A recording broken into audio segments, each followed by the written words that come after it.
So if you've been watching the market lately, you've probably got some serious whiplash, right? We've seen these massive rallies and then these absolutely stunning sell-offs. It's been pretty confusing. So today, we're going to try and cut through all that noise with a clear roadmap for what the data suggests is a late cycle market. Okay, let's dive right in. And man, it really felt like it all came to a head with those insane moves in precious metals. As analyst Tom Lee put it, that run-up in gold and silver was a juggernaut trade, like a vortex just sucking all the air out of the room. I mean, the moves were just parabolic. We're talking the kind of chart that goes straight up, makes you do a double take and ask, is my screen broken? And then, bam! Just as fast as it went up, it slammed into reverse, a huge sell-off that had everybody asking the same question. Is that it? Is the big inflation trade completely over? Well, the analysis we're digging into today suggests the answer, it's not quite that simple. Okay, so what is really going on here? To make any sense of this chaos, we've got to pull back from the day-to-day headlines. And it turns out, these crazy swings might not be so random after all. In fact, they seem to be following a pretty predictable pattern, a roadmap, if you will, for what's known as a late cycle market. So what in the world is a late cycle inflation-aware environment? Well, think of it like this. It's the later innings of an economic ballgame. Inflation is being stubborn, it's sticky, and because of that, interest rates are staying higher for longer. Now, in this kind of world, investors start looking for safety in different places. So instead of just piling into high-flying growth stocks, they start to pivot to, well, real stuff, tangible assets that hold their value, and companies that do well when the economy is still chugging along. Okay, and this is where it gets really interesting. Some analysts are basically looking at this year like a three-act play. Act 1, the great start. Check. We already saw that, with the market hitting record highs. But Act 2, that's where it gets dicey. The script calls for a significant drawdown, some serious turbulence.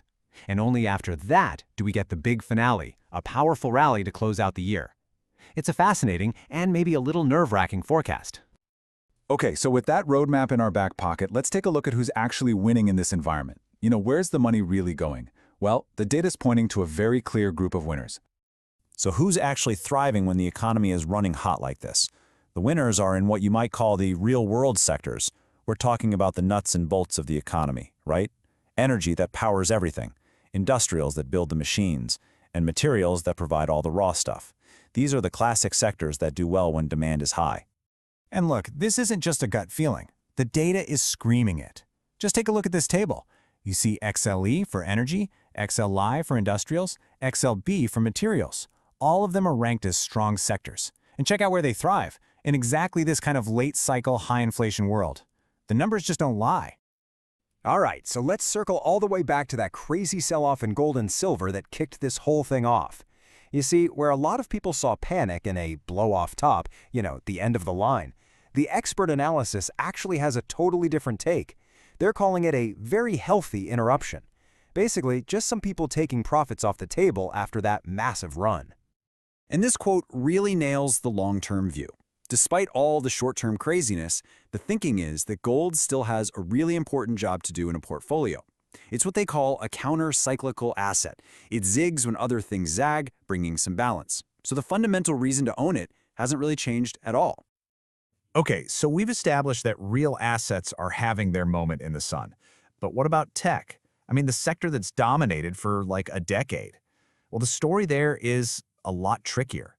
The path forward for tech has gotten incredibly narrow. And this slide just lays out the great divide perfectly. On one side, you've got your big, broad tech funds like the QQQ. They're just not trending anymore. The market seems to be avoiding that kind of broad exposure. But then, on the other side, you've got semiconductors. And get this, the data shows it's the only growth sector with strong relative strength right now. The only one. So why? What's the deal? Well, in a word, AI. The argument is that a lot of the real progress in AI is kind of invisible right now. It's the stuff happening behind the scenes that's eventually supposed to pop up as very real, very visible gains in productivity and earnings down the road. That's the bet powering the chip stocks. All right, but no good map comes without warnings of here be dragons, right? It's not all smooth sailing, and the data is flashing some pretty clear warning signs we need to pay attention to. And here's a perfect example of how nuanced this is. We've been talking about materials being strong, and metals and mining fits right in there. But when you look under the hood, you start to see some trouble. This is why you have to be so careful in this environment. So what gives? Well, it's a classic case of the signals getting crossed. I love this analogy. Think of it like a race car. The oscillator strength, that's your speedometer, and it's pegged. Looks great, right? But the trend quality, that's the engine, and it's sputtering and making weird noises. So yeah, you're going fast, but for how much longer? It's a classic sign of late cycle exhaustion, meaning the rally could be running on fumes. And the data gets even more blunt about what to avoid entirely. Number 1, long-duration bonds. They just get crushed by higher rates. Next, those defensive sectors that are super sensitive to rates, like utilities and staples. And for right now, even just buying the whole market, the S&P 500, is seen as an underperformer compared to these more targeted plays. Okay, wow. We've covered a lot of ground. The big picture, the winners, the losers, the warning signs. Let's put this all together now into a simple, actionable roadmap you can actually use. So, what's the bottom line? What's the playbook here? Well, according to this analysis, it's pretty clear. First, you overweight the stuff that loves inflation: metals, miners, and energy. Second, you add in some of those classic late-cycle players like industrials. Third, and this is crucial, you keep your growth exposure super narrow, focused on semiconductors and only semiconductors. And finally, you avoid, or at least be very cautious with, bonds and those other sectors that get hurt by high rates. Look, if there is just one thing you take away from all this, let it be this. The game has changed.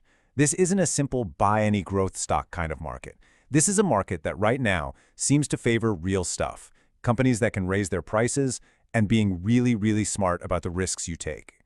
And that brings us full circle, right back to that 3-act play we talked about. We've had Act 1, the great start. So the million-dollar question this roadmap leaves us with is, are we heading into Act 2? Are we about to see that significant drawdown before the big finale? That, my friends, is what we'll all be watching for in the weeks and months ahead.